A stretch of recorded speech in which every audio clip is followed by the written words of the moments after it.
ভালো হয়েছে, খুব ভালো বাজেট পেশ হয়েছে। আমি তো বললাম ওখানেও যে আমরা দেখলাম মিড ডে মিলের ক্ষেত্রে আমাদের প্রধান প্রাইমারি অভিযোগ ছিল তৃণমূলের বিরুদ্ধে যে গরিব ছেলে মেয়েদের ডিম তারা চুরি করে নিয়েছে, তাদের খাবার ঠিক মতো দিচ্ছে না, এবং মিড ডে মিল যে কর্মীরা তাদের দেখভাল করার বিষয়, তাদের মাইনে সঠিক সেবা পাওয়ার বিষয়ে আমাদের বড় অভিযোগ ছিল।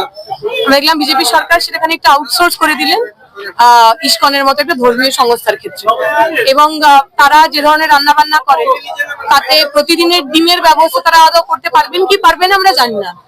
আমাদের মনে হয়েছিল যে একটা ধর্মনিরপেক্ষ রাজ্যে, একটা ধর্মনিরপেক্ষ দেশে স্কুল কলেজের মতো যে বিষয়বস্তুগুলো, সেখানে ধর্মীয় যে কোনো ধরনের ইন্টারফেয়ারেন্স যত কম করা যায় তত ভালো। এবং যে কারণে মিড ডে মিল চালু হওয়া, ছেলে মেয়েদের প্রোটিনের ব্যবস্থা পূর্ণ করা এবং ছেলে মেয়েদের স্কুল ছুট থেকে স্কুলে ফেরানোর কাজ, সেটা আদৌ এই অবস্থার মধ্যে দিয়ে সম্পূর্ণ হবে কিনা সেটা তো সময় বলবে।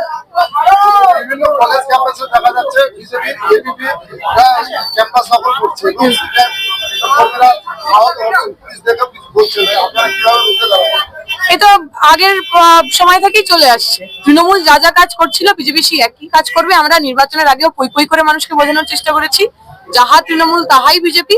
কালকে যারা ছোট ফুল নিয়ে গুন্ডামি করতো, আজকে যারা বড় ফুল নিয়ে গুন্ডামি করছে, এছাড়া তো কোনো পার্থক্য হয়নি।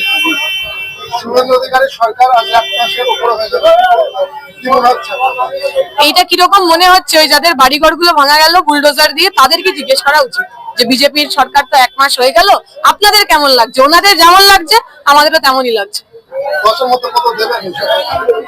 আমার মনে হয় না ওনারা যেভাবে চালাচ্ছেন, যেভাবে সাধারণ মানুষের জীবন জীবিকা বিপর্যস্ত করছেন, তাতে 10-এর মধ্যে 1টা নম্বর ওনাদের দেওয়া হচ্ছে।